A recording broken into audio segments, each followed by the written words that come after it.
Hey, what's up, guys? This is Steve here, And Luca. and Mike.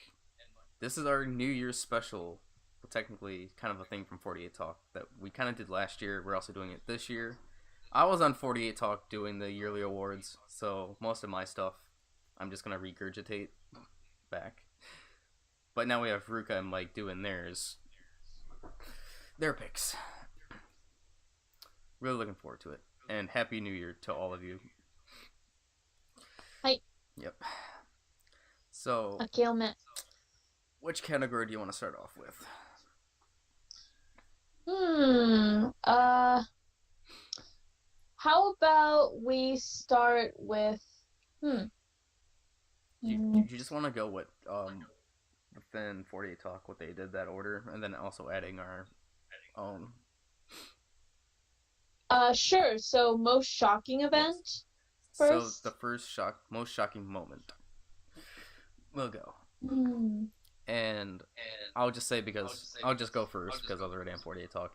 My most shocking moment was Imaizumi Yui's graduation announcement because that hit me so hard because like I wasn't Mm-hmm. expecting that she would have announced graduation this year. I thought that she would have at least went on a Yeah. couple more years, but then when it eventually came to her leave on Keakake, and then she mentioned that like she knew that she wasn't going to make it to the end of the year, like I just died on the inside. Yeah. I died. Mm-hmm. And then for 48, it's Jurina's hiatus was the most shocking moment. It is probably for a lot of people. So yeah, that's my pick for the most shocking moment. Mm-hmm. Yeah. Okay, so for me, it's kind of an extension of that of Jurina's hiatus. It's the entire Senbatsu Sosenkyo this year in general, like both in the good way and in the bad way, because this was a really big like year for the Sosenkyo. Like they had the international sister groups participating, which was the Taipei girls and the BNK girls. And so some of them did rank, so that was happy. And there were a bunch of other happy moments like Shi-chan getting ranked in 100, or Mikoti finally getting her place in where was it? Where was it she ranked? Was it the next girls or was it Mikoti, the future girls? I think it was Next Girls. I think it was Next Girls. Well, Could just be the wrong. fact that she ranked, like, was just so happy. Mm-hmm. But then there were also kind of the sad moments. Like there were certain members who ranked kind of lower than some of us were expecting them to. Like Mm-hmm. I was really sad for Macharin being ranked so low because I thought she would have ranked higher than that. I was And then sad of for course Homie. everything that happened with the with Jurina, like the pre Sosenkyo concert that happened, how she collapsed during the concert and how she was just breaking down emotionally. Mm-hmm. Like she was able to pick herself back up so that she could have her crowning moment, get her speech. Her moment with Sakura was so sweet. I don't care about the controversy. It's just like I understand it from both sides where they're coming from, but it's just I don't want to focus on that. I don't want to focus on that negativity. Yeah. It's just like it was just sweet that they did have a moment where Jurina was able to like talk to her. Mm-hmm. I mean, I really like that scene where she hugged Sakura at the end. Although a lot of people took Mm-hmm. that Yeah, in the negative way. I don't Of understand how you can take Yeah, it I in don't a good understand way. why. It's like a Like I lot of don't. people seem to interpret it like it's like they don't get along or like they're I swear they get along really well. they Like do. Like Sakura does admire Jurina, and Jurina she is really nice towards Sakura. mm-hmm. I think it's just anti-fans just wanting reasons to like be anti-fans. Yeah, we Yeah, saw and a plus, lot. since this was a really big, like, intense event, that sort of intensity was sort of carrying over towards, those people's emotions, not just for fans, but for members. Case in point, Jurina breaking down and ending up going on hiatus. Yeah. Just, there was a lot of, I don't want to say adrenaline, but there were a lot of intense emotions going through everyone just in the heat of the moment. And that's probably why the haters especially were so intense. Because in the heat of the moment, it was like really infuriating for them, I guess. I don't know. I'm not a hater. Well, the thing is I that don't. it lasted for so long. It just really wasn't in the moment. It's Yeah. still going on till this day. Yeah, and that sucks. Not just for Jurana, it's for any member, 48 or 46 really, and it's kind of getting boring at this point. Mm-hmm. Okay. People just need to move on and worry about better things. And then, Mike, what is your most shocking moment? Oh, I didn't do a list. Oh, I'm you didn't just do a list. listening. Oh, No. okay. But if you had to say, Just off the top of your head. Kind of an extension from Steve's. It's just the Zoom in. Kayakizaka, not just Zumin, but like Yone and Mona as well. Just graduations. Yeah. Okay, then I guess because we can go on to a couple of ours because they are kind of similar-esque.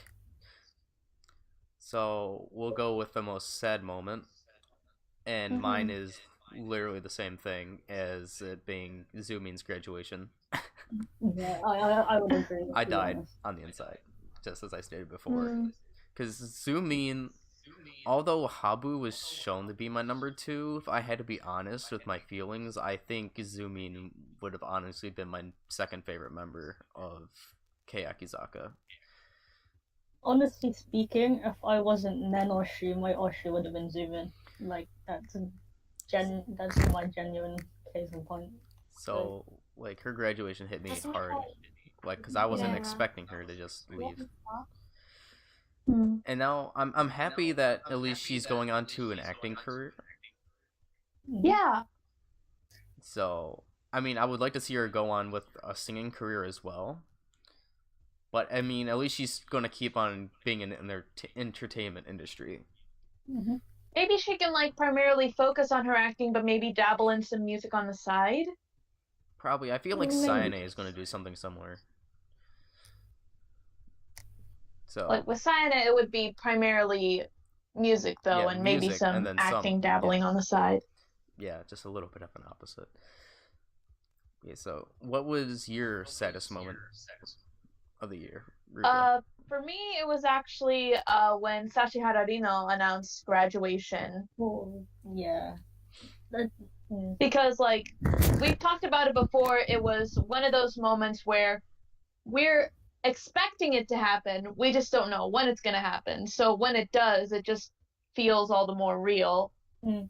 And plus, the fact this was done at HKT's, it was their anniversary concert. And Sakura and Nako were there. They came back from Korea on a little break from their work in IZ*ONE to perform with HKT for their anniversary. And everyone was so emotional. Like, literally, all the girls were crying. I think Sashi... Because, yeah, Sashi is a huge leader figure and also a motherly figure to a lot of the members, so... I honestly... So, yeah, it does, even though you kind of know, like, yeah, it is time for Sashi to kind of leave the group and do her own thing, it's like, you're still gonna miss her being a part of HKT and being with these kids. I think the fact that Sashi kind of announced it where everyone could, like... Are you playing Kayakise, Mike? Yes. I was about to say, I heard. I didn't know if that was you, Steve, or Michael. I'm gonna stop. Oh, I just found it funny. It's fine, Mike. Mike, go along with what you were saying. Yeah, I think like the fact that Sashi waited for like a time where everyone was together kind of made it even more like sad, I guess.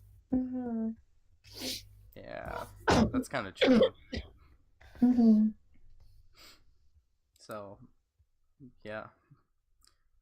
I guess we can go on to the next, and that is the happiest moment. Was it, Ruka? Yeah, the happiest or the most satisfying moment. Because for me, it's more satisfying. Like, I was happy about it, but it's also most satisfying for me. I wonder if ours are going to be the same. Okay, do you want to say at the same time? Maybe we do get the same thing. Sure. Okay. 1, 2, 3. Jurina winning Sentimental Train Susenkyo. music video. Oh, what? That goes along the same boat. Close. It still has something to do with Jurina. Okay. So, Yeah. okay, so yours is the Sentimental Train music video? The completed version. Oh, the one with Jurina. Yeah. Yeah. Wow. I feel like that's a very unpopular opinion. No, I mean, because I get it. Because, yeah, we've, like, being fans of Jurina, we've kind of waited for this moment to see this girl have her crowning achievement moment. But at the same time, think about like the journey we just went through. Like, we had an emotional roller coaster of an election. Jurina was physically and emotionally breaking down. She went on a 3-month hiatus. We had an incompleted version of the music video come out, which, yeah, that did make a few of us upset. But for me personally, Jurina coming back, like seeing her come back in the theater, seeing her come back in the request hour, and seeing the completed version of the Sentimental Train music video, that moment when I was finally able to see the completed version, that just made it all worth it for me. Because, you know, they completed it, the staff did keep their promise and completed it, but they went a step further in making the completed version somewhat a continuation of the story that they were telling in the incompleted version. Because they continued on from the story. They had Jurina and Dasu have this sweet scene together where the two of them are just talking, and it was just so nice to see. 夏といえば浴衣でしょうか? Mike. I can still hear you playing Kayakise. I'm just trying to guess who the member is. But yeah, like, just, like, it can be summed up in just one moment. The moment where Dasu, when she's sitting next to Jurina, she says, "Thank you for keeping your promise." That is the moment where I'm just like, like, all of that heaviness that was weighing down on me from, like, everything that had happened in the past 3 months was just lifted off of my chest, and I was so happy. And then I guess for me, obviously Jurina winning the Susenkyo was my highlight, as I've been wanting my Kamiyoshi to win for years at this point. And then it's just not just Jurina winning Susenkyo, but just how well SKE did overall during the Susenkyo. Oh yeah. And of course with Arayuki, my second favorite SKE member, ranking up 30 ranks from 58 to 28. That could have been my most shocking moment, because like you guys all heard me in the Discord during the live of how like much I was freaking out and how happy I was. I think also in that same vein would also be Dasu getting second place and beating out Sakura. That was like, nobody was expecting that. I mean, of course, because the moment Ogi was at number 4, we're like, oh, what's gonna go on? And then when Sakura was announced for number 3, I exploded. I literally exploded because I knew what was gonna happen at that moment. But I just wasn't expecting Das to be at number 2. Mm. But overall, I guess I should say my happiest moment technically is the Sosenkyo. Technically. Mm. But Jurina winning is the specific moment. Because all the hard work finally paid off. And then Mm-hmm. we all know what happened after, but I won't talk about that. And then some. Yeah. Okay. So I guess we can go on to the next category unless Mike wants to say something. Well, I guess if I had to do a happiest moment, I guess it would be like the fact that Keikizaka kind of changed it up a little before the end of the year and like kind of rotated the centers around. Like seeing different members center was actually really nice to see for one. Mm-hmm. Two, Mm-hmm. I'm really happy that it's taking a break, as with everybody, I think. And then, yeah, just from now, I just want to see either Kobayashi or Shizumoto centering a single, and then I'd be happy. I just want to see Baraka be a center, but that won't happen. Hey, never say never. Me being really hopeful, I want to see a men's center, but that's not gonna happen either. Just Come one. on, guys. Well, It's unlikely, but that would be funny. then we can go on to the next category. I believe it was for the best show/showroom. Alright.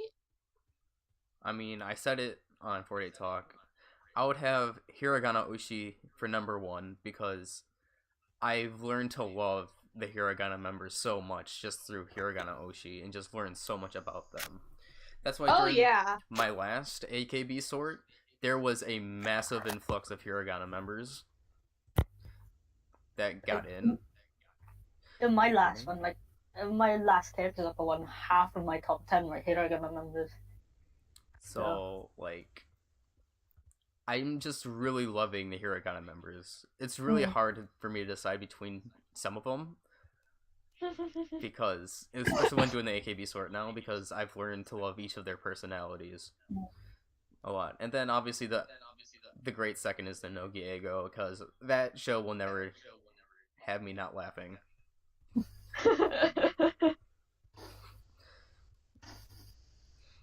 Okay.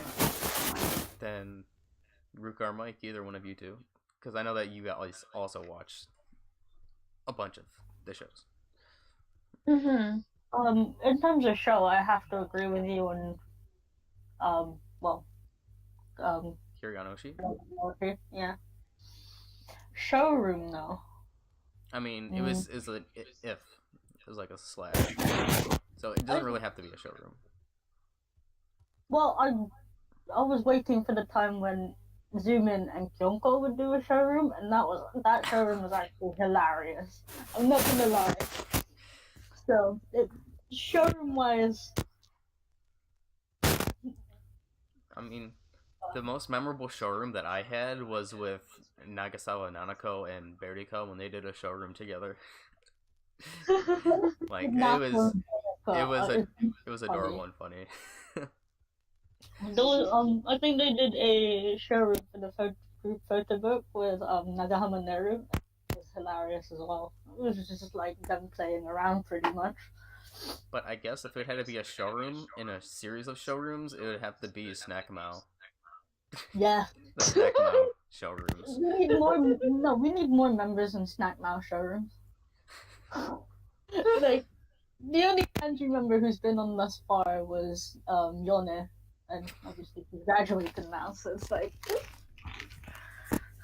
Yeah, but it's interesting how she made like her own show in 2 ways. First in Hiragana Oshi and then in showroom. Yeah. No, I think the showroom was first before Hiragana Oshi, actually. Oh, okay. Maybe I just mixed it up there when I said it. But either way, it's really interesting to see how it's on 2 platforms somewhat. Then, Ruka, what was your favorite show? Me personally, When let's see, I think it was Yayo who brought this up. I think Nemosu had a pretty good year this year. Like they had quite a lot going on. They had like there was the sleeping race with Kitahara Rie. She personally requested it actually because that's one of the things that she actually likes from the Nemosu series. And then also Akimoto Sayaka coming back to train the girls in Korea. That was like, I was not expecting that, but I love that they did this. And then also the SKE Sports Festival to commemorate both 10 years of SKE and 10 years of Nemosu. Which was great. I'd say as a runner-up would be Produce 48. Because even though I didn't like keep up with it too much, like I kept up with it, it was still something I really enjoyed seeing because we got to see the AKB members interacting with K-pop trainees and having cute little bonding moments and friendships develop. Bonding. Yeah. Although which I is didn't always watch nice to see. I didn't watch Produce 48, but I've heard many things from it. And all like the great moments. So like one of the members from IZ*ONE, I forget what her name is because there's like so many of them. One of them, she got really close with Sato Minami. Oh, what's her name? It was basically like a mother-daughter relationship between the two, and it was adorable. I think it was Kang Hye-won. I think. Yeah, that's her, Haewon. There we go. Yeah. I kept seeing tweets about. okay. Then are we good to go on to the next category? Yeah. Worst event? No. Worst event or best event? We'll save those for the latter. Oh, okay. Was it? What would be the next one? The best year for member, I think, was next. Okay. And I'll go first because I've already stated it.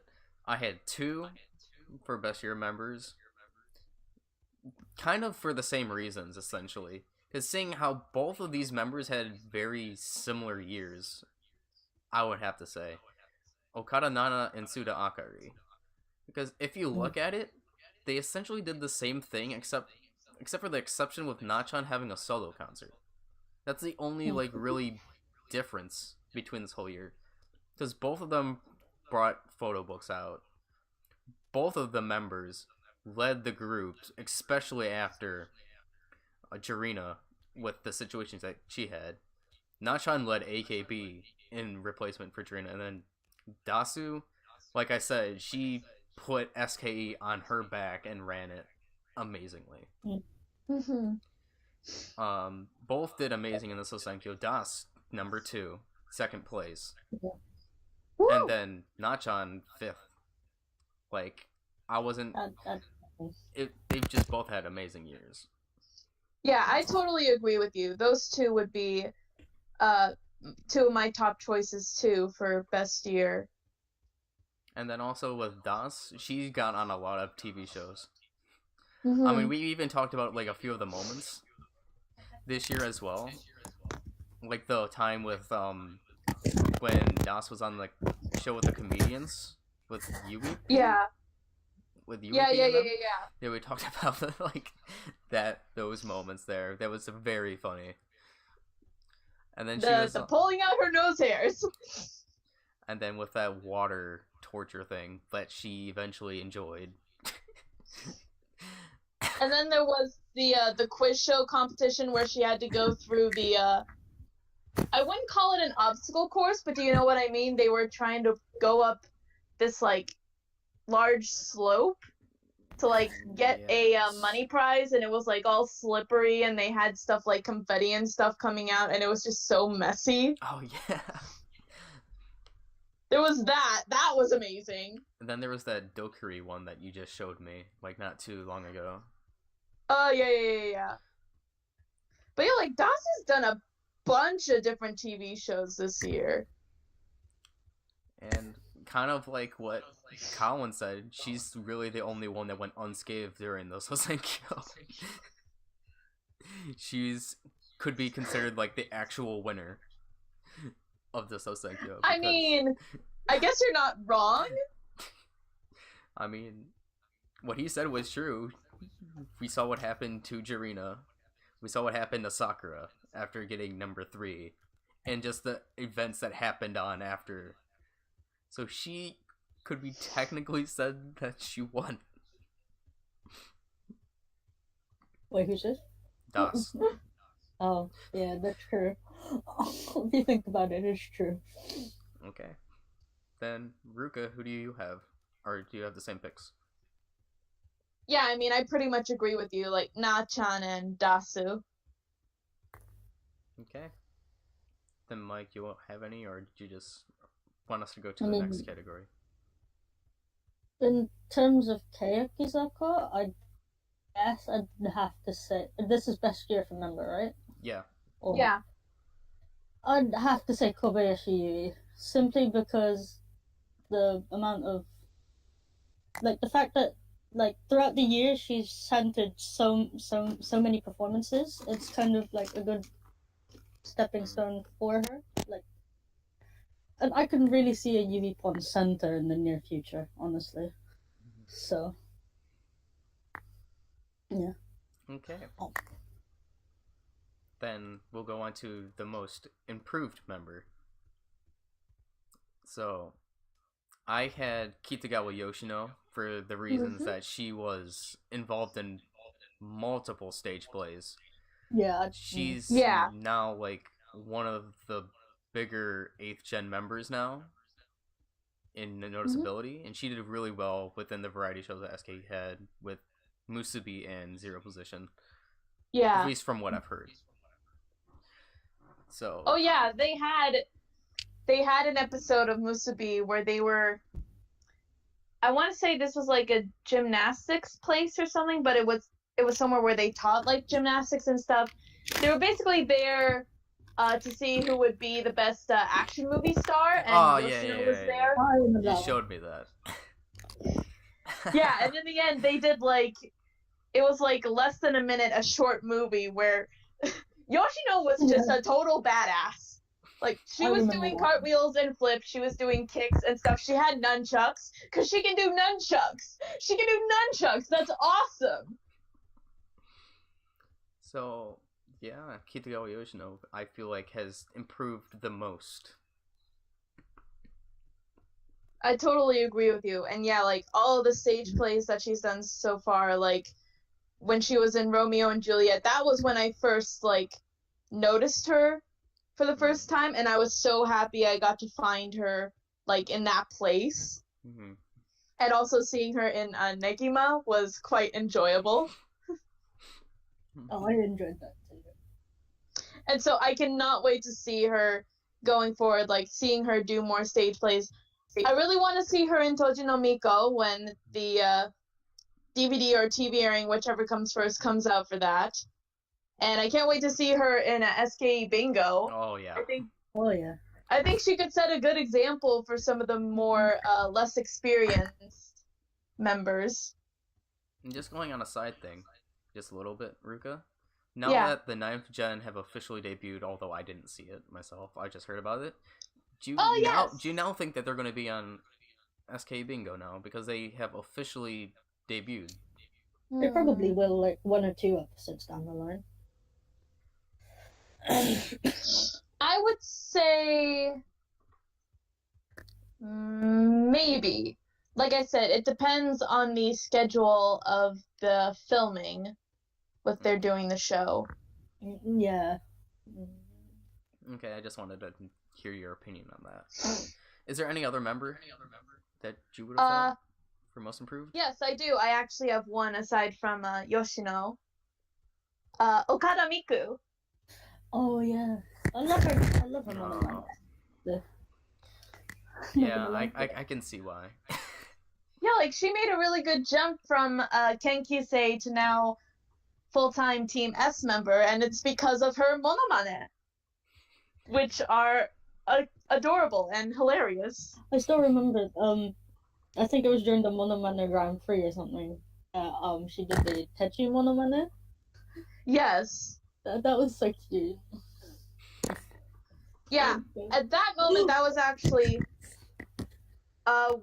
when she did one earlier in the year, she actually wasn't able to make it into the finals, so that was actually, it was kind of like a redemption thing that she was trying to do. She ended up not making it, but it was still cute to see her do that.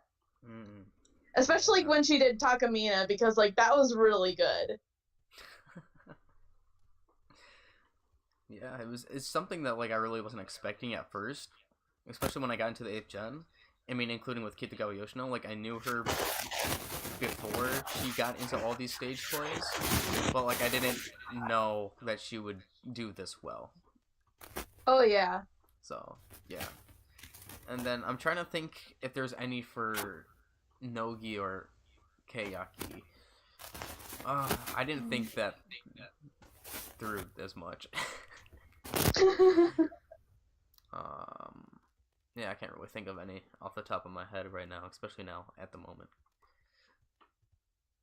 Mike, do you have anybody that you would say for the most improved member? Mike? I'll try to eat my chocolate. Oh. I'm thinking for a little.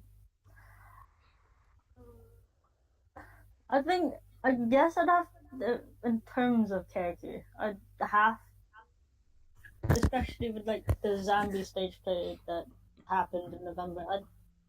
I'd have to give it to the captain of character, because from what I've heard, her acting in Zambi was really really good. And that's it for me really. Okay. And then I guess we can go on to the two other categories that we've made ourselves, and that's the member with the most potential next year. The member and the group with the and most group. potential. You want to do group first or member? We can go with member, as we've been on with the like best member year for member, most improved. Mm-hmm. So I would like to hear who you have, Ruka. Okay, so me personally, I think the member with the most potential is Yahagi Moeka. Oh. You know, like she's been getting a lot of push recently from like management and such. So I think it is possible she could rise up a bit more in the coming year. Mm. And then for me, I'll just have to go with what the whole 48 talk agreed on, essentially, and that would be Ma Chilling. I feel like she's going to have an amazing year next year, as long as she can find her balance like we've talked about. So... Yeah, that was actually a conversation I really enjoyed listening to when I watched that podcast. Yeah, I really liked hearing what Derek and Robin had to say.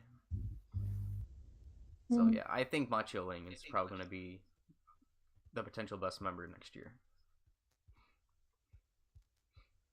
Okay. And then for the group, which group do you think has the best potential? Would it be okay to step in here just for a second? yes, Mike, of course.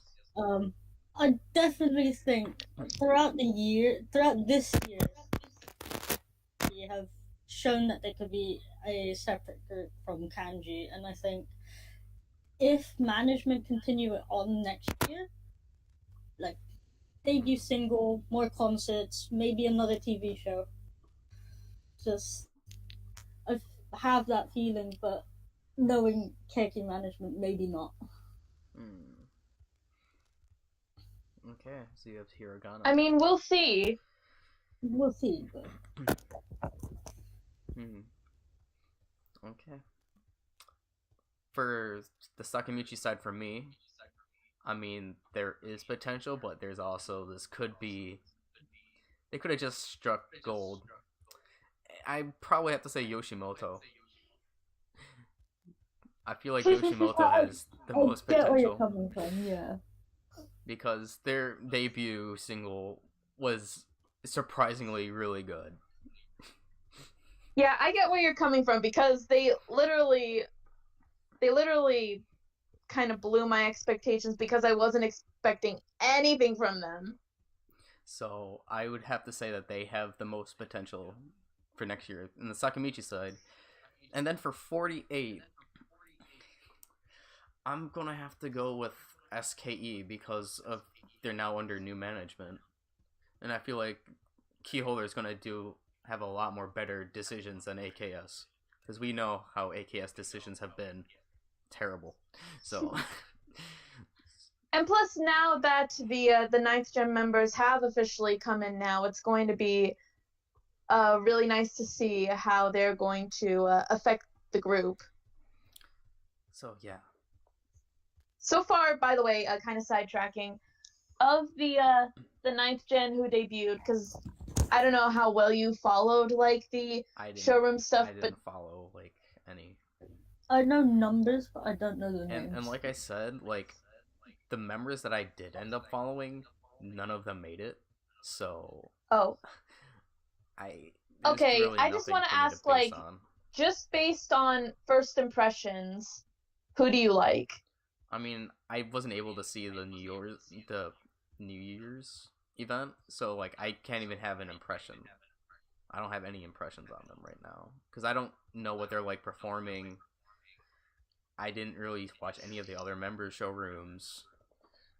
Let's see. I saw a couple of clips for some of them. I know that they performed Pareoa Emerald.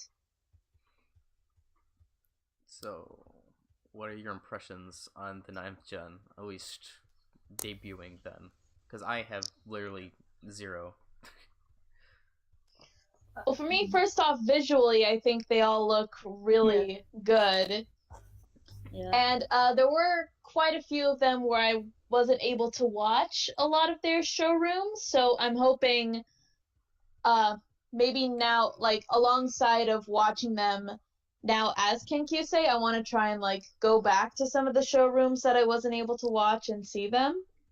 Because, like, there were some that didn't make it through. Like, one member that I liked, number 10, she ended up having to withdraw even though she passed auditions. I'm guessing it was personal issues. Same with Mimi-chan, or Fua. She ended up withdrawing, which was kind of sad. But still, the 20 members that we've got are all really good. So far, my favorite on just the first impressions and what I know of them is Ikeda Kaede. Her showroom audition number was number 1, Ichan. And I just remember falling in love with her when I first watched her showroom because she was so cute. And she has 17 cats. So many. Like, it's just, the moment I saw, like, that showroom, I was like, I'm going to love this girl. Okay, So yeah, like, so far for the 9th gen, Ikeda Kaede is my current favorite. And I'll be starting to see potential when they start doing showrooms again, I guess. And, or if they're on SK Bingo, maybe that'll be my first impressions on Yeah. gen. Because I know I'm not going to be able to see the stages because that certain uploader can't, or streaming person can't stream them anymore, so I'm just going to be in blind then. So, who's your actual group? Is it SK as well? For the most potential? SK, yes, is one of them, because there's several that I think have a lot of potential. Like, SCU, I think they have some potential in the upcoming year because they've done fairly well so far in the first year or so that they've debuted. Like, song-wise, their songs have been pretty good. They recently came out with the music video for Kaze wa Matsu, which was really nice. Yes. And then also, I think HKT, I think they have potential for some growth now that Sashi is going to leave the group, and again, they're going to really have to struggle to, like, find their identity. Because, like, yeah, they really didn't do that much this year. Like, they only released one single, which was Hayaokuri Calendar, and they had HKT Bingo, which I loved. Mm-hmm. But it was, like, one of the only few things that they did, which was kind of sad. So I'm hoping with this upcoming year, with things changing, hopefully they will have a lot of potential for growth in the coming year. Okay. Now, what is the next category? Because I kind of am blanking. Okay. Best group. We have the best group. Next. Okay, so I mean, I feel like we're gonna have the same now that after you watch 48 Talk as well, and I had to go on and retake my best group based on that. So my the best group is BNK. At first I had Nogi, but then after hearing and me somehow forgetting about what BNK has done this year, it is 100% BNK is the best group of the year. 100%. Yeah. They performed at Kohaku, although I still wasn't able to watch Kohaku. That's an amazing feat, because even JKT wasn't able to make Kohaku. And the fact that they have their own Sosenkyo as well. I mean, JKT has their own, but they're really new and they have their own Sosenkyo already. That's amazing. Mm-hmm. Just their singles have been doing so well in Thailand, and then like the view counts on all their videos is just like staggering how many views each of those had. Because I remember watching River when that first debuted, and by the time I watched it, it had well over like 2 million views. Like, it was insane. Blew on quite quickly. So, yeah, definitely best group BNK. You agree, Ruka? Yeah, pretty much for the international groups. Yeah, this was a really good year for BNK. Mm-hmm. Would you have to say the same, Mike, or do you not have any impression on BNK? I mean, pretty much, yeah. Like, I pretty much agree with you guys, even though I don't follow the international groups that much. I mean, same. Like, the feats that BNK has accomplished this year are really impressive. Yeah, they even had 2 members rank in Sosenkyo, the actual Sosenkyo. Like the world Sosenkyo, yeah. Music and Chaprong. Right, yeah. Like, and even Chaprong being in the Next Girls and the Next Girls. Like, wow. Like, that's an amazing feat. Mind blown.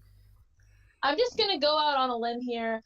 I'm guessing the group you originally were going to say was SKE? No, I said Nogi. Oh, okay. Because I was gonna say SKE. Because Nogizaka had an amazing year. With the exception of all the graduations that happened. Like, they had an amazing year. Like, all their songs were pretty good, except for, like, there was, like, one that I didn't really like as much. But overall, Nogi did amazing. And then they also won the Best Song of the Year award. Yeah, Song of the Year. Yes, the Japan Record Award. 2 years in a row. 2 years in a row, yeah. I was gonna say Nogi as well, but yeah, for the same exact reason. Okay, then why did you have SKE? I think kind of the similar reasons for you with Nogi is like, yeah, they did have a few bumps in a road, but this was still like a big year for them. I mean, this was their 10th year anniversary after all. And so, like, even with the Jurina going on hiatus, even without Jurina, the group was still able to do a lot of things that were really good. Like, we mentioned, Dasu, she got 2nd place and she pretty much put the group on her back and was, helping cover for Jurina. as well as a lot of the other members too, like Makiko as the leader, Mikoti too, because she was gaining a lot more prominence too with how she ranked and all that.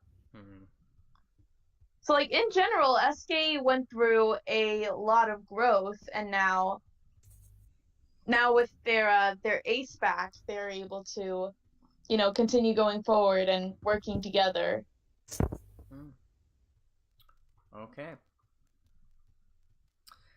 So, I guess we'll go on to the next set, unless you have something to say, Mike. No. Okay. There's only like 4 left, I think. No. Yeah. I think there's a couple. So, let's go on to the worst event. We all know what the worst event is. There's without a doubt. All together now. 3, 2, 1.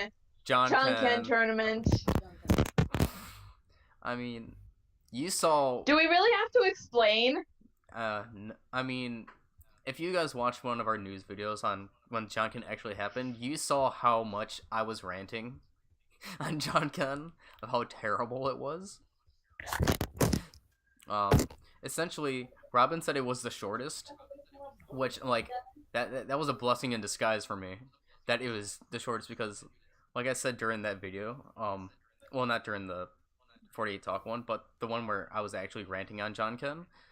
Like, I was up since like 7 a.m.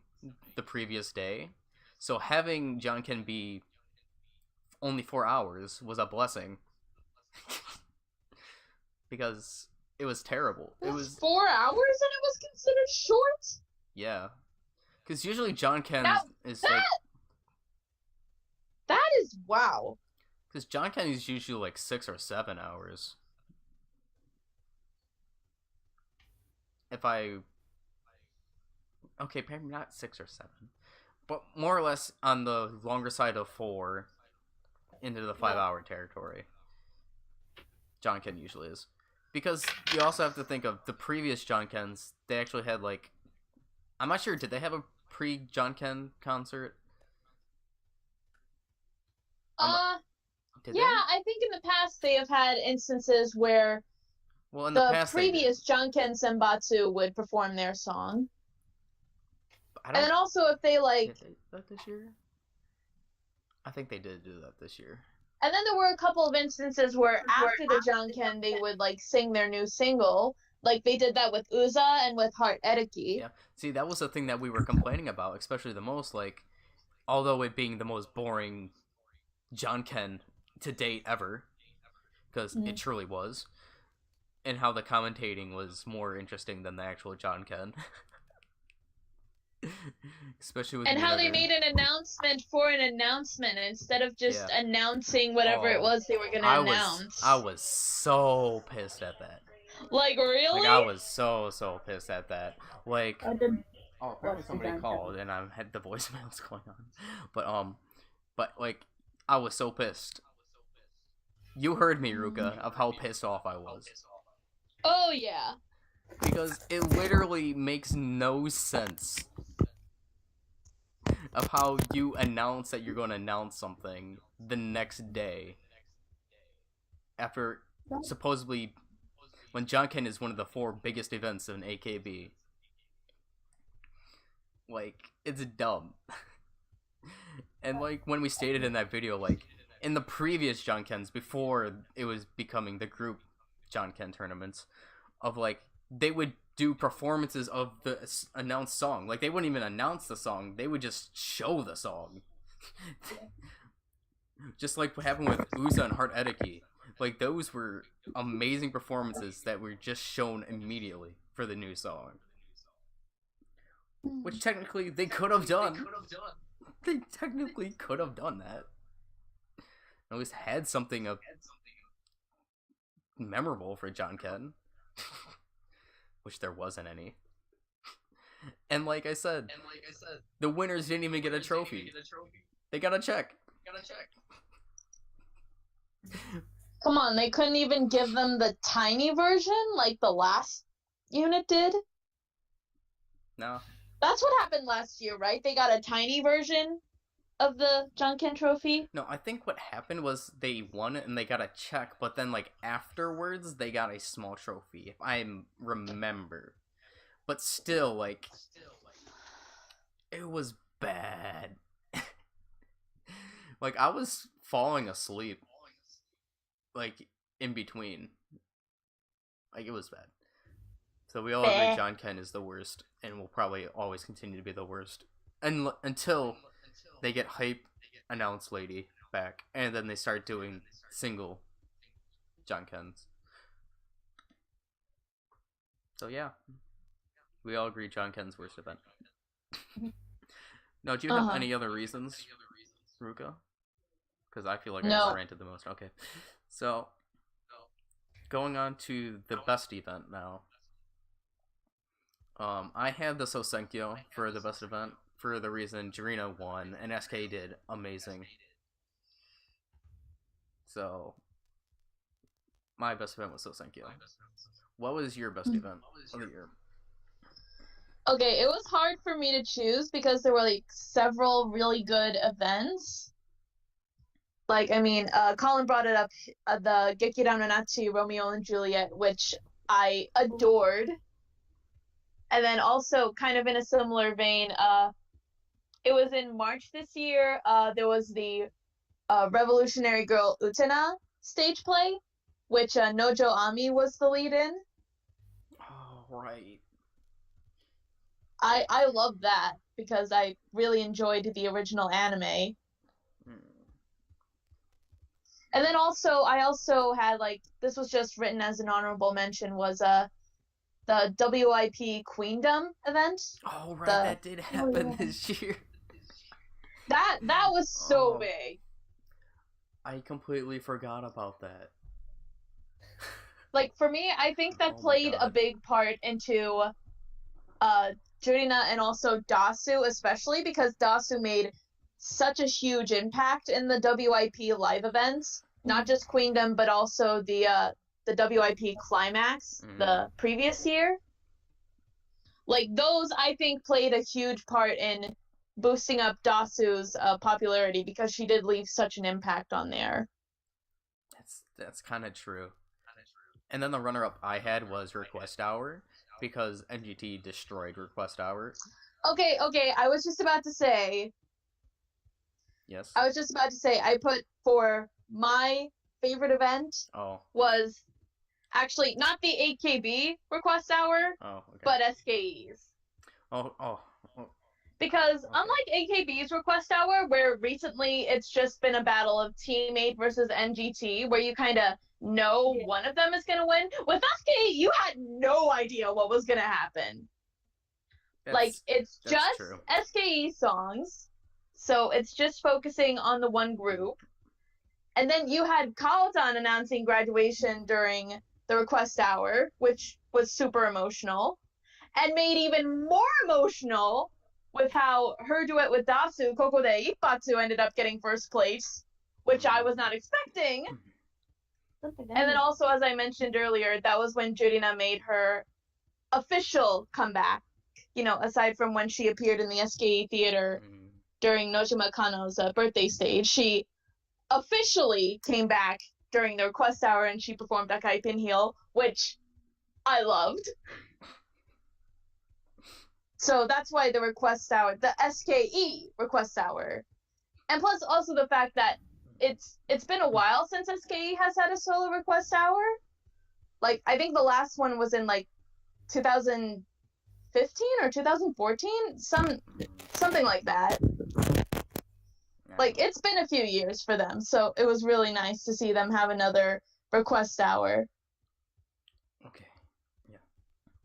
But it was really funny how they joked if an NGT song would have made that list just randomly. It was a funny joke. Because NGT dominated the AKB Request Hour so much. Yeah. Like, I wasn't expecting every single one of their songs to rank in. Even the overture. Even the overture. That's insane. I mean, it's not so surprising because in previous, earlier AKB Quest hours, the AKB Overture has ranked before. So that's not too out of the question. But it's But still, it's like... It's a surprise because how long ago was the AKB Overture in the request hour?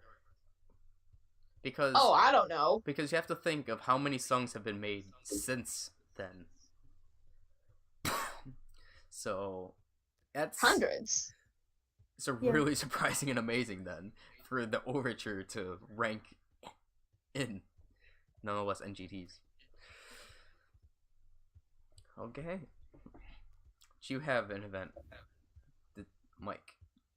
I would say just like the Sakamichi stage plays and musicals that happened this year. Okay. And then on top of that, Keiki Republic this year seemed better than last year. Especially that there were songs that weren't performed the year before that were performed this year. And I'm gonna say this now, I really want to see that eccentric performance in suits. Like the Kazumi Fukaratamo suits. Wait, they performed eccentric and Kazumi Fukaratamo suits? No, they had this whole block where they were performing like dance numbers in the Kazumi Fukaratamo suits. Eccentric just happened to be in that block. That honestly sounds awesome. Yeah. Didn't they show the Kayaki Republic on Kayakake? Kayakake 46 show as well. Because it did look amazing. I mean, the fact that they said that they went all out with the water stuff this year. They did like 7. Sorry, what was that, Mike? Mike, what was that? Like they had like 7 like water cannons that reached like 70 feet or something like that. Like something. Oh my god! It looked really fun, just based on what I saw from Kayakake. Okay. And now, on to the final 2 awards. We're starting off with the worst song of the year. Oh, okay, we're doing this first, okay. Yeah, we're leaving the best for last. So, wait, did we go over best concert already? Wait, did we go over best concert? No, I don't think we did. Oh, I think I skipped that. Oh, never mind. Let's go. Yeah, well, fine. Let's go with best concert then. Let's do that. Oh wait. So Senkyo pre-concert, I said, because that was the only concert I watched. Going from what I saw from like shows and stuff, Keiki Republic this year, it seemed for me it was Okada Nana's solo concert. Because that was so cool to see. Yeah. Wow, that was really fast. Wow, okay. Now we can go on to the worst song of the year. Okay. I'll go first because, like, I've stated this on the 48 Talk one. So, there was 2 worst songs that I had of the year. Number 1 being Atode from NGT's 3rd single. Because that was so atrocious.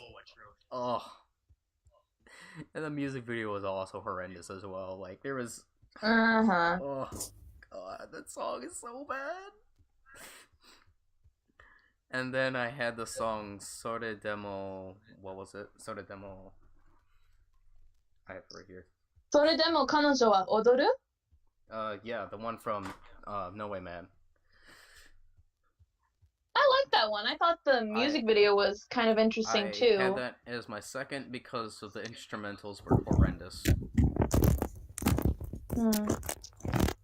It had me excited at the first 2 seconds, but the acoustic, and then it went all downhill and summited. It had potential for instrumentals, and then they just gave me a middle finger. Yeah, surprisingly, it's not Sentimental Train for me. That would, or should I say, Sentimental Train Wreck. My bad. That would probably be my third worst. Okay, I liked it. Okay, I'll go with Sentimental Train Wreck and the whole single in general, because I think that was the worst single as a whole with like the past 3 years. I did not like that single. I gave my opinions on during our One News video. So, if you want to hear me rant, go watch that video. We'll have it up in the info card at the top. So, what do you have for your worst song of the year? For me, I had Atode, Yeah. because that was just the worst song of the single. Yeah, it was terrible. And then if there was a second NGT song, it's definitely the third single itself. The amount I hate that. I mean, the song itself isn't. Okay, look, alright, I but- took some time away from the third single. Like, I let some time pass, like, after the fourth single came out. And I listened to Harudoko on its own, like, after I had completely forgotten about that atrocious music video. The song by itself is actually not that bad. Like, I'm not saying, like. Yeah, the song itself is terrible, but the music video just, like, made me not really like the song. Yeah, and I think that can do that. I think a bad music video can ruin a good song. Yeah, especially when you start off the first minute of your music video with classic, one of those classic songs. Okay, that have okay. nothing to do with your own song at all. And then you go on and just having just... Okay, Yes. to be fair, I think they were trying to do something with that. Probably just poor execution. Just saying. Yeah. I haven't seen this music video. I haven't listened to this single, so I wouldn't know. And then just the whole music video just being of Hinatan's The worst ass. thing I can say about it, Michael, to look out for in the Harudoko music video is poorly angled leg shots. No, it's just Hinatan's ass. I love that. No, that's all the single is. And really bad cherry blossom CGI. Or just Oh. a very blurry music video in general. Yeah, there Oh, were a very lot of blurry. really negative points in A Harudoko. very blurry. Enough for where I legit got a very bad headache just watching it. While watching it. Okay. It was that bad. So yeah, recommend listen to Harudoko on its own.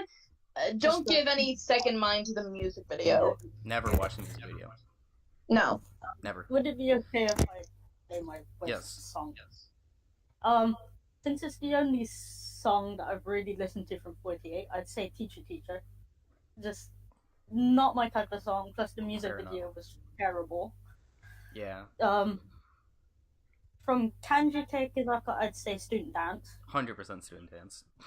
Like, the music video was good, just the song ruined the music video. And then from Hiragana, I'd say, where is it? Waranai Shabandama, which is like Hina, Hiyori, and Nanamo. Just because, like, the robotic voice changing is just too much for me.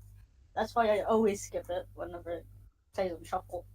Just, I mean, I 100% agree with student dance, because that would be my least favorite Kayaki song of the year. okay, can I just say, I'm Out would have been a better song for a music video than Student Dance, but like the Student Dance music video was really good. Why? Song, but pick up the video. So yeah. Then on to the final category. Best song of the year. Ooh. So, I want to hear your guys' best songs of the year. Oh. Okay, I'll go first. I'll throw in my 2 cents. Okay. Literally, I have 2. Go ahead. So the first is Yokubo Mono. that honestly, I think Yokubomono would have been a better send-off song for Sayaka, because like I did enjoy Bokudate Naito Yo, but yeah, I think like I kind of agree with them. I would have liked for Sayane's graduation song to be a bit more kind of rockish in that sense. Mm. Like I still enjoyed the music video and the song, but like yeah, I get what they mean that she probably would have it more fitted her for her to do something more rock. And I think Yokubomono, like out of like between those two, and also kind of comparing to Waruta People, like Yokubomono is the best single NMB has put out this year. Okay. Like Yokubomono itself is an amazing song. The music video was really good. It had some solid B-sides. Like from each of the teams, and also because it was Yagura Fuko's graduation single, she had a duet with Miru, which was really good. I talked about it when I did my review of the single, that I just really adored it. And then also we had a Yoshida Akari solo song, which was nice.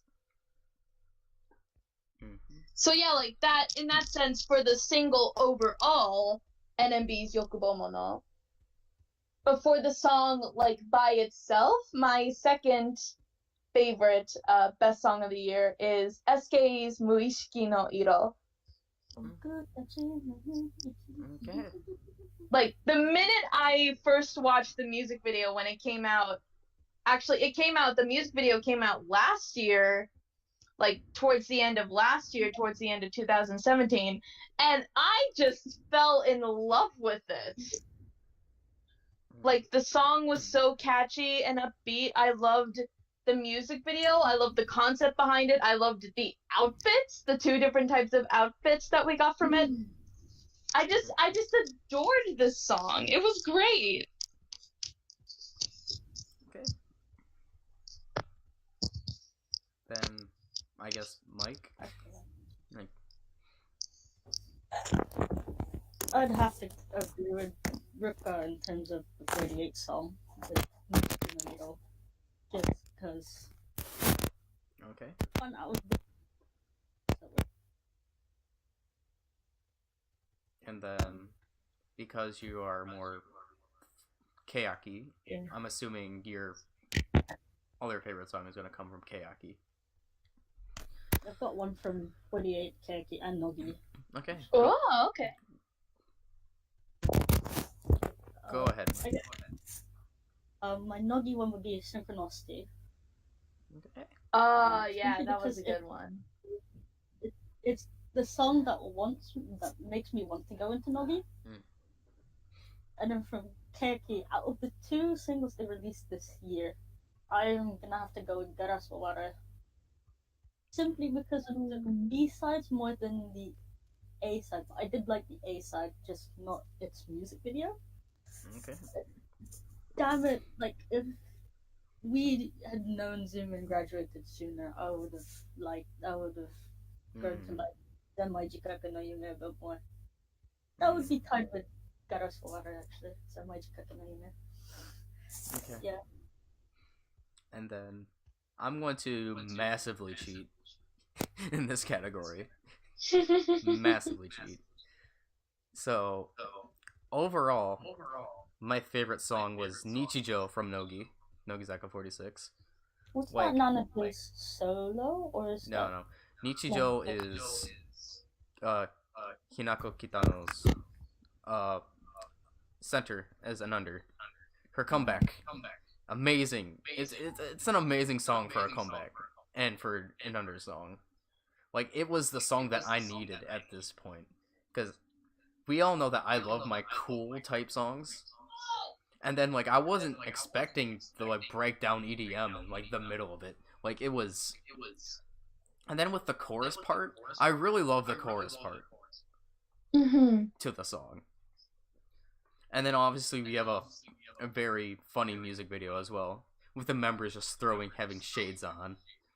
And then having the mango or apple, whatever it was, just blow up in an explosion.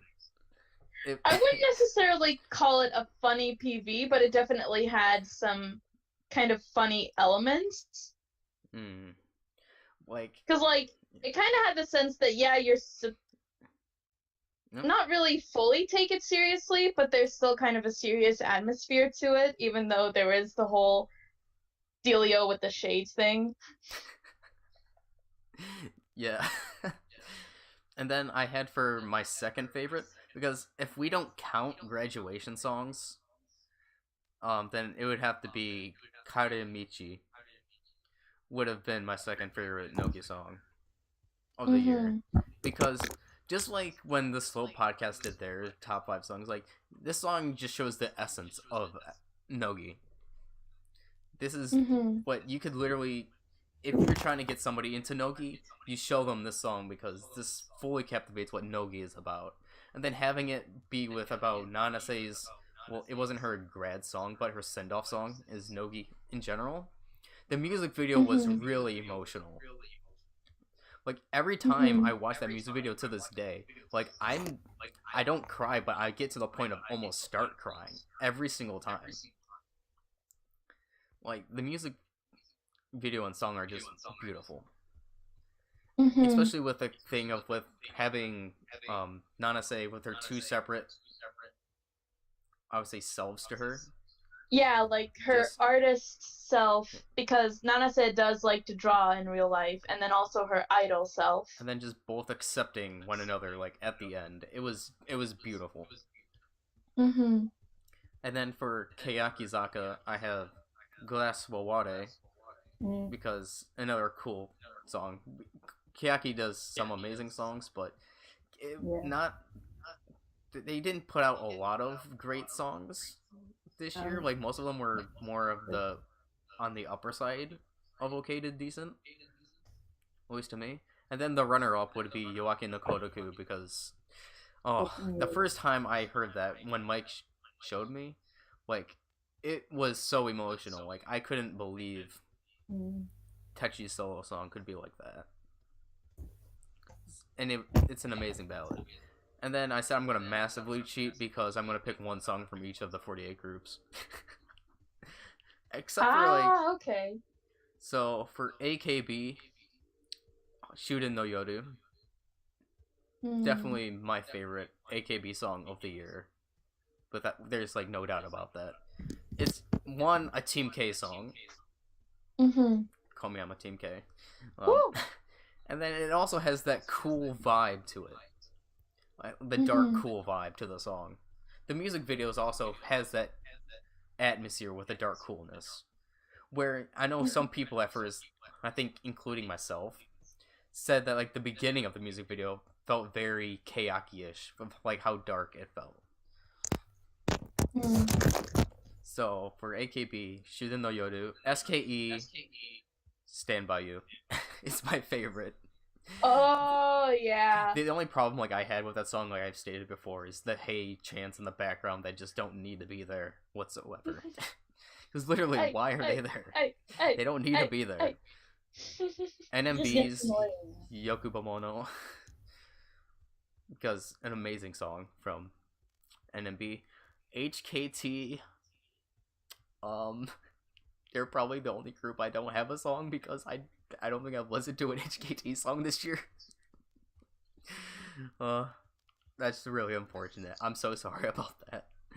No, I mean, I don't blame you. Like I said, they only put out one single this year, and it was Hayaokuri Calendar. I mean, that includes like the coupling songs with AKB as well. Right. Actually, they did. I think I did listen to an HKT song. Was it from... Oh, it had to have been from Sentimental Trains. Did they do a... Or was it Jabaja? No, you're thinking Jabaja. Okay, then I'll pick the one from Jabaja, because I actually did really enjoy that song, if I had to be honest. Oh yeah, I forgot about that one. So, NGT, I had Sekai no Hitoe, because, like, the music video and song as a whole, well, especially the music video, well, both, I should just say, an amazing message from NGT. It's like, we haven't seen AKB have really, like, a message video like this since Boku Tachi wa Tataka wa Nai, for, like, impactfulness At least for me. I mean, yeah, it's pretty much become a viral trend. Like, people from all around the world, they've kind of shown clips of it on NGT's YouTube channel. They're having people lip sync Sekai no Hito e. Like, the song is beautiful with the message. The music video was really good, especially like the beginning parts. At least the story with the music video, I should say, was beautiful with the one fan. I'm sorry, I don't remember her name, but how she was, and the fact that NGT did that, just it brought over this big fan and just like incorporated her in. Like, that's an amazing thing to do by NGT, and I really like respect that. Like, so yeah, so Sekai no Hito e. If I had to pick a runner-up for NGT, it would be What You Gonna Do. But that's just that, and then I guess STU is the last, and that would be the Pedal song. I don't know the full name. Pedaru to Shanshin to Kitamichi to. Yes, I would Yes, have that I love as my that song for STU. So yeah, I cheated massively in this, but you know that's fine. Massive cheat. Fine, it's our channel. We can make our rules. So yeah, that's it for this year's award video. I'm okay. I guess. Did you want to talk about 7分の22? Yes. Okay. So me and Ruka are gonna do like our own separate awards for like somewhat sister groups, somewhat Cousins. So, cousins. They're cousin groups. So for 7分の22, I'm only doing like one award, and that's for like my personal best member of the year award. I mean, there could have been other members that had a better year, but personally to me, the member that had the best year was Takeda Aina. I think that she had an amazing year, especially along with her showrooms. And that she's finally gotten her character already as well, so it's mostly because of the showrooms, though. I feel like she had an amazing year. At least for me. Best member of year. Although she is my Oshimen, she's my number 2. And I would just say Sally is towards the bottom. Wow. Because Sally kind of annoys me. You've kind of given up on her, basically. I mean, I laugh sometimes, like, at her videos, but for the most part, I've kind of, like, given up on Sally. Yeah. You're kind of like, you're over it now. I'm really over Sally. Especially constantly on Twitter when she keeps on losing for everything, literally. I'm just over her. So, and then you were going to give one for Equal Love. So I have Member of the Year and Song of the Year for Equal Love. So Member of the Year is Noguchi Iori. Okay. She's like one of the more prominent, popular members of Equal Love to begin with, but like, especially now she's gotten a bit more of that push, I think. Like, she did really well this year. And then for Song of the Year is their third single, Teokure Caution. Okay. Because like it was a pretty big departure from like their first 2 singles, which were more like upbeat and happy. So for them to go for this really dark and serious, cool style single, and especially the music video, because I was not expecting this from Equal Love, just blew me away, and I still love it. Then I guess going back to me, for Song of the Year for 22/7 or Nanabun no Nichini, it would be Rikaisha. Because this song was actually like at first like a nomination of the Song of the Year just overall for me in general. Because the song is really good, and the music video is also like really beautiful. It was the way that they did the camera work shots for it. So, because Wait, did their second single also come out this year?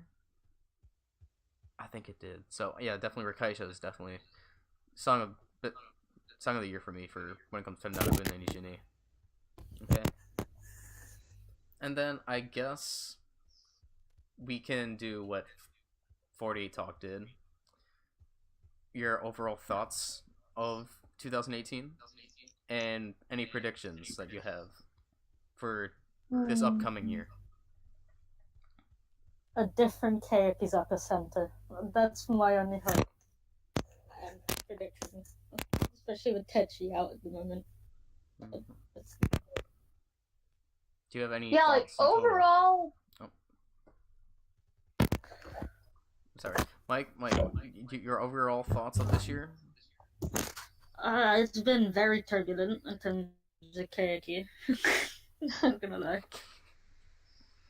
The beginning of the year was like Shida, Suzumoto, and Hirate disappearing, and then Suzumoto came back, and then graduations at the end of the year. It's like, emotion after emotion.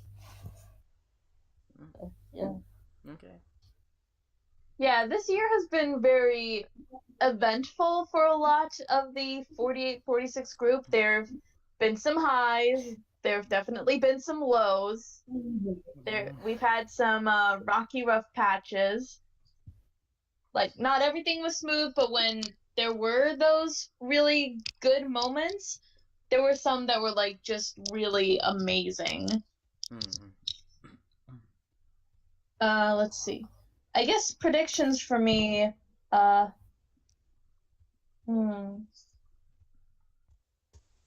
guess for like SKE, like now that they do have their 9th gen, I want to see the 9th gen impact the group in a positive way. Like, I want to be able to find a lot of members that I really like and kind of come to love them in the same way that, like, Steve, that you love the 8th gen. Yeah, I love the 8th gen so much. Oh, adding on from what Rika said, another of my predictions it would be the same for Kanji's 2nd gen and Hiragana's Soul 3rd gen. Oh yeah, that too. Like, I really wanna see how they do. I want to see that same kind of as I mentioned before with HKT. I want to see what they're going to do. Hopefully they'll release more than one single this coming year in 2019. Okay. Let's see, what else?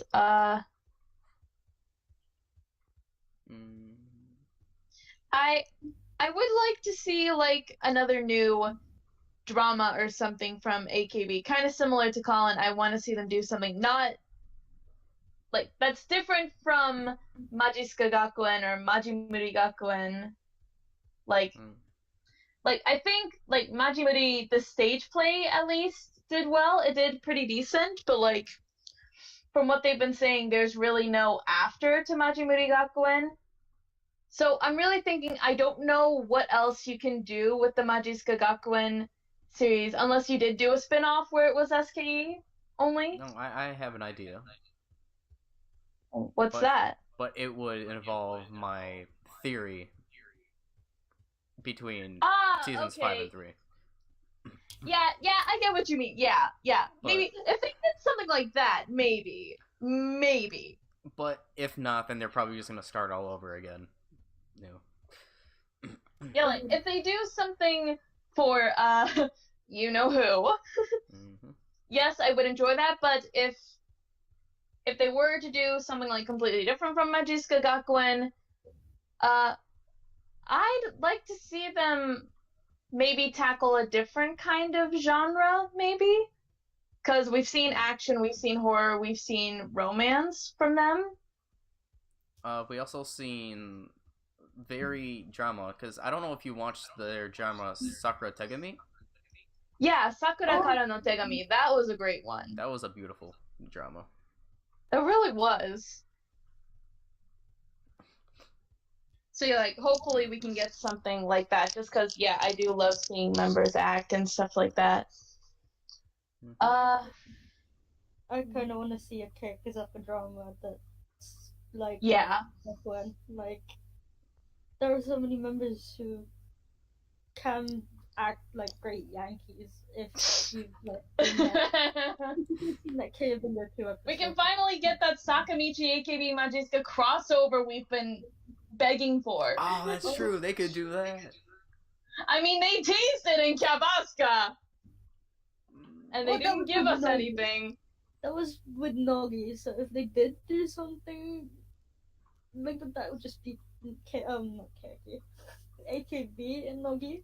But I do want to see Keki in there somewhere too. I mean, Hatsumori Bemars is somehow connected to Majiska Gakuen. Yeah, Hatsumori Bemars is. Which is honestly really hilarious that a drama that's completely not linked with Delinquent and is about baseball is linked to Majiska Gakuen. Huh. And then also, this is just like outside of the group, this news actually just came out. You know how there was like the countdown for Yamamoto Sayaka website? Like it had a countdown counting down to New Year's Eve. Oh yeah. So like the site just opened up, and it announced Sayane is going on a tour this coming year in 2019, a national tour, starting in late February. Oh yeah, Steve. 可愛いって言って You ほ know しい。 how I linked you to that site that was サインナフ heavily 似合ってま zooming? す？ You know how I linked to that dead site? 私も That, よろしく。 Yeah. The Matsumi Yui? um, 一緒に乾杯しま people しょう。 have Mike, like your Kiyakese. 食べ歩きしようよ。 Oh I my got- god. Not gonna lie. Yeah, people have like tweeted about a schedule in like early 2019, and yeah, gonna be in a stage play around March, I think. Really? I think so. I need to check that, but yeah. Hope I'm gonna really look forward to that then. so. If it actually seriously does the it, thing. Okay. Yeah. So then. And I guess just in general, Yeah.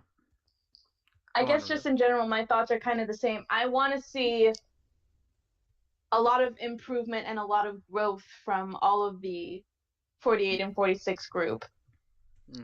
Because, yeah, like, it has been kind of rough for AKB recently, and I want to see them get back on their standing. Okay, then I guess I'll go to mine. Should be very similar to what I stated on 48 Talk. So, overall thoughts, Nogi dominated this year. yeah, pretty much. Kanji, well, I'll just go with this. Kanji fell apart. On the other hand, Hiragana rose. Yoshimoto, a major surprise. Maybe that should have been the most shocking moment for me. Yoshimoto. Why am I not? It was thinking about that? definitely for me. Overall with an AKB, once again, not really a good year in general, especially since it's adding on to like the previous 3 years. But I do believe. Oh wait, that's my predictions. Okay, so yeah, overall AKB is still very rocky. NMB and NMB and HKT fell once again. They're in a crisis. BNK also one of the very big surprises, although I don't really follow them at all. So overall, Sakamichi dominated. Now for my predictions. Now Nogi, once again, I believe Nogi is going to be the group of the year next year. I think they're going to keep on continuing on that path. For Kayaki, maybe we'll get a small rebound from Kanji. Maybe, yeah. Hoping, just like all of us, new center. New, Mhm. definitely new center. Mhm. Whether it be Yuipon Suzumoto or a new second gen kanji member, I, either being one I of those. doubt this thing But if they want to form and change, I think it would be kind would of be. interesting for them to pick a second gen member. There would be a riot though from first gen fans, but me included. But then yeah, for Yoshimoto, I don't really. I think that they could keep on doing well. AKB wise, like I stated, they can only go up from here on, unless they somehow have another horrendous year again. I don't, and which would be very alarming because that would be 4 years in a row being horrendously terrible.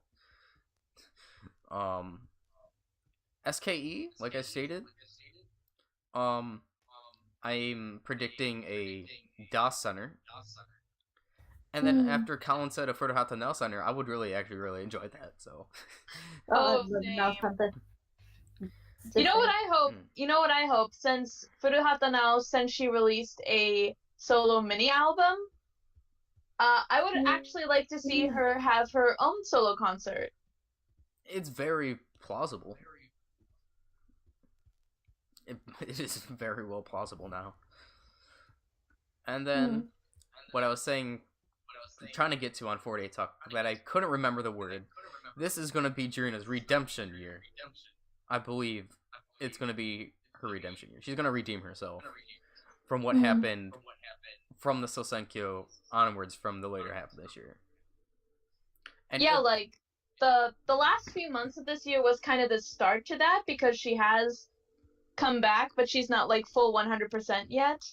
And let's just say, because this is more or less for Sosenkyo, let's just say she does participate and ends up winning. They need to give her like a massively amazing song for redemption of what happened, of what they did to her. I mean, not really. I mean, I guess somewhat what they did to her, but also because they need to give her a dance song. Like they need to do something. So yeah, this upcoming year I'm predicting will be Jurina's redemption year. And then if Jurina doesn't participate and Das is still in it, I think that Das might win Sosenkyo. Very likely. I mean, I'm trying to think of like, because Sakura's not going to be there. The only other members that can compete are Okada, Nana, and Okiyuka. And we see like the huge vote difference between those. Then again, that could have been because it was in Nagoya. Yeah, that's true. But still, like that. Plus, again, 10-year anniversary. The SKE fans were really pushing. I mean, an Obamina fan sold a house to get Minarun in 8th place. Oh my god. Yeah. That's a feat all in its own. That's insane. I didn't even hear about that. A dude sold his house? Yeah, a dude sold his house. Oh my god. What's some crazy Yeah, the Wodas? Niigata fans have the rice fields. A Minarun fan sold his house. And like I said, although this isn't really predictions, but for me, what I'm hoping for this upcoming year is to get into more underground idols. And obviously, if I am able to study abroad, I definitely want to see Necroma, because I promised T. Marie that I would see her, because she fished me so hard. If you do end up going to Japan to study abroad, you need to do like vlogs. I very well might do that, because hopefully I can get into Nanzan. I mean, I should be able to because of my GPA. I reached the GPA requirement. I got a 3.13, I think, GPA this... No, a 3.22 this semester. So my overall is a 3.16. So I am eligible for Nanzan. I just need to get everything figured out with, like, passport and then letters of recommendation and, like, all that stuff now. Then hopefully I can get accepted. And if I am, I'll be studying abroad in $40,000 in debt. 頑張ってください。Ganbarimasu. So, that is our year-end special. Official now. Mhm. So, is there any final thoughts that you want to say? Not really. I think I've pretty much said everything. Just, here's to another year. Okay. Here's to another year. And then also, I didn't mention this at the beginning, but I am going to be doing an AKB sort live stream either tomorrow if I don't have a massive hangover. Very big possibility I'll probably have a massive hangover. Or between the next 3 days, essentially. Either the first, second, or third, that I will be holding my AKB sort live stream. So please, guys, see and try to watch that if you can. Still deciding whether if I should do it on Twitch or YouTube, though. Because I know, like, I'm thinking I'm more leaning towards Twitch. Because I know when I do stream, it records on my laptop, so I can just upload it to YouTube. And plus, there's usually like an archived VOD, so I can probably just upload that as well. The reason I'm leaning more towards Twitch is because there's not as much of a delay for comments, if that makes sense. So I want it to be more real-time comment-wise. So yeah, I'm thinking I'm leaning towards Twitch and just leaving the link on YouTube to go watch it, as well as obviously I'll be tweeting about it as well. So yeah, look forward to that. It'll be. I need you guys to comment. I don't want to be bored.